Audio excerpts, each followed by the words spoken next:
David. Oiga, es verdaderamente lamentable lo que está ocurriendo en cuanto al caso de Lidia Cacho y en la, pues, prácticamente absolución de Kamel Nasif. Él, al obtener este amparo, pues, vamos, tendría ya un pie fuera de la problemática que pudiera enfrentar. Y me llamó mucho la atención que la doctora Leticia Calderón Chelius, pues planteé en su columna de esta semana en la revista electrónica Sin embargo MX, que Lidia Cacho es otra mexicana en el exilio, una periodista en el exilio después de pues, ser ella la víctima de las autoridades mexicanas. Y saludo con mucho gusto a la doctora Leticia Calderón Chelius, investigadora del Instituto Mora. Doctora, qué gusto tenerla una vez más aquí en la edición vespertina de Sin Censura. ¿Cómo le va? Muy bien, Toño, y al contrario, el gusto es para mí compartir contigo y con todos los que nos escuchan. Pues doctora, ¿qué le parece que le damos con fuerza a este tema tan importante? Pues el tema de Lidia Cacho y su columna de cómo es otra mexicana en el exilio. Sí, Toño, es lamentable, es tremendo. Bueno, esto no empezó ahora, pero digamos, tiene como dos lecturas. Una, lo que tiene que ver con cómo hay un límite en lo que la voluntad de la autoridad máxima de este país, en el, digamos, expresada en un presidente como el que hoy tenemos, no es suficiente para realmente confrontar el gran poder que realmente define lo que pasa en este país y que es el poder judicial, Toño. Porque al final, detrás de la corrupción, detrás de la violencia, detrás de lo que tú me quieras decir, está poder judicial que avala, ampara o le da salida, digamos, por vericuetos extraordinariamente raros a quien sea realmente el que infringe la ley. Entonces, lo que tenemos aquí es que, lejos de creer que hay una varita mágica y que el presidente puede decidir y que si en la mañanera le dicen, bueno, esos son casos que se evidencian y que de repente tienen salidas felices, pero la realidad, Toño, que estamos viendo es que un juez de quinta en un lugar lejísimo, digamos, lejísimo respecto a la capital, si tú quieres, ahí sí, pero puede contrariar completamente todo un proceso judicial que en el caso de Lidia Cacho lleva 16 años desde que fue ella víctima de una, digamos, de un secuestro express por parte, y ya se revisó ese caso, por parte de, en su momento, el que era el gobernador de Puebla, Mario Marín, y su socio y cómplice, Kamel Nasif.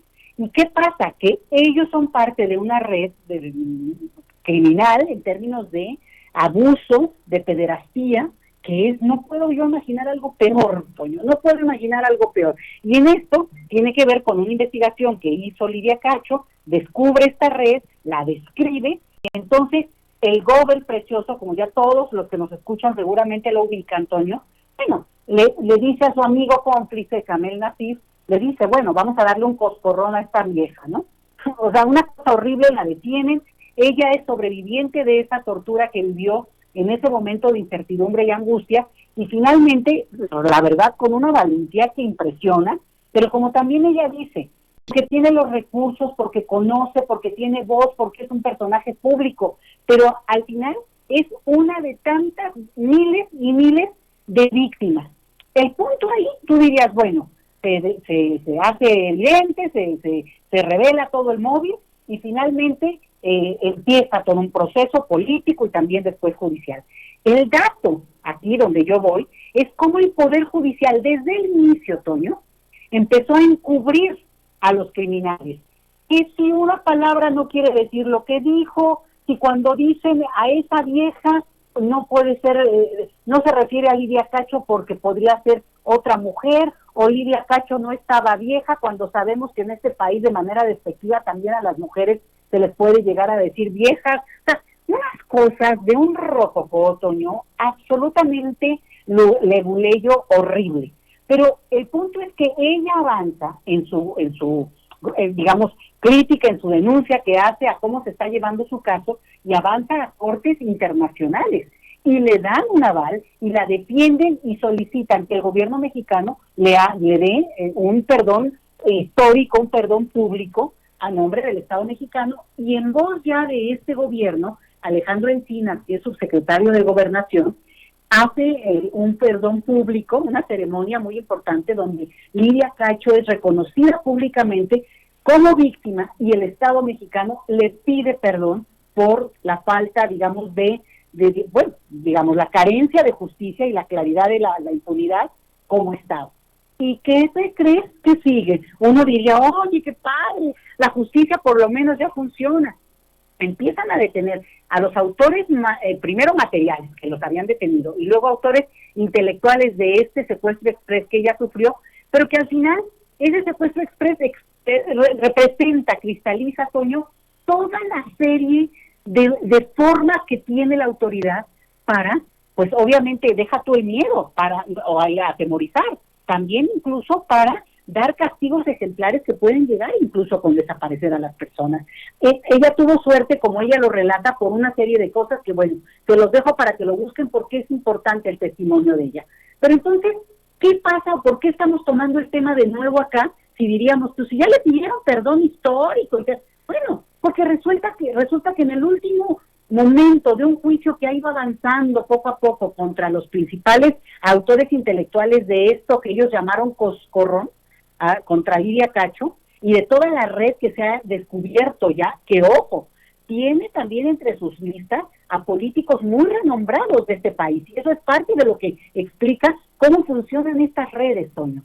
Cuando de repente lo que tenemos es que hace 3-4 días, unas jueces en Quintana Roo le dan una amnistía a este señor Nasif, porque consideran que, bueno, hay vericuetos jurídicos, como yo decía, leguleyos, para finalmente darle ese amparo que lo ponga en libertad. Y con eso, a su vez, eso puede servir de cascada para todos los otros que están detenidos, Toño. Entonces, es tremendo, porque Lidia se tuvo que ir hace un par de años, cosa de 3 años más o menos, del país, porque atentaron contra su vida, entró un grupo a su casa en Cancún, donde ella vivía. Incluso, esto es muy triste, Toño, porque además de que destrozaron la casa, mataron a sus perros, que en este caso es simbólico, es un mensaje espantoso.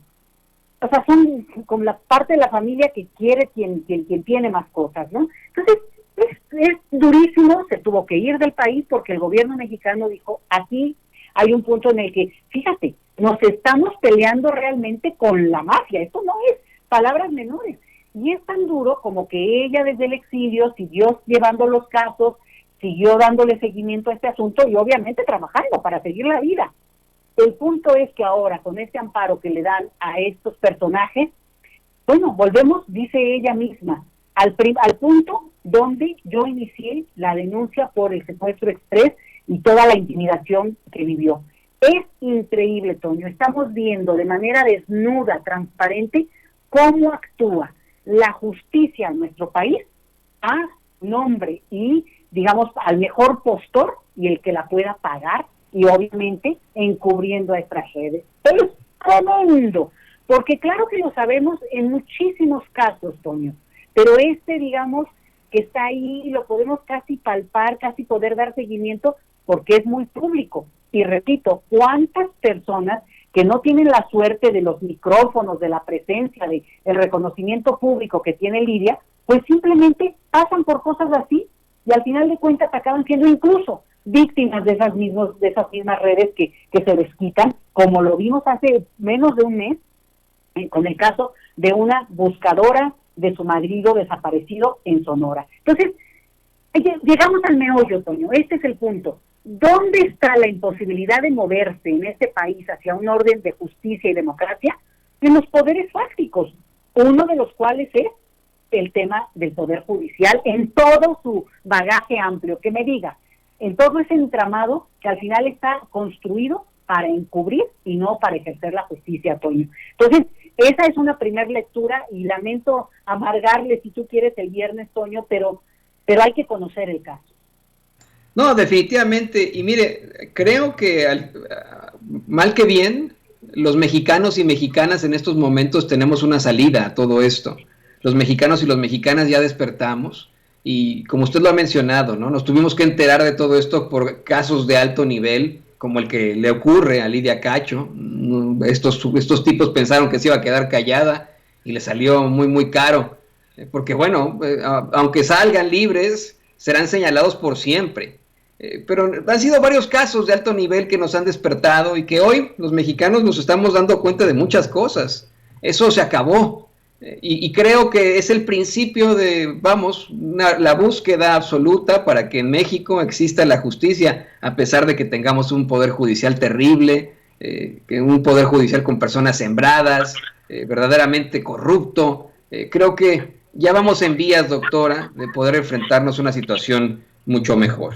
Y bueno, doctora, ¿qué le parece que nos comparte sus redes sociales? Mire, la doctora escribe estas columnas en Sin embargo MX, no se las vaya a perder, ahí tiene esta columna, pero ¿qué le parece que nos comparte sus redes sociales para que la gente se ponga en contacto con usted?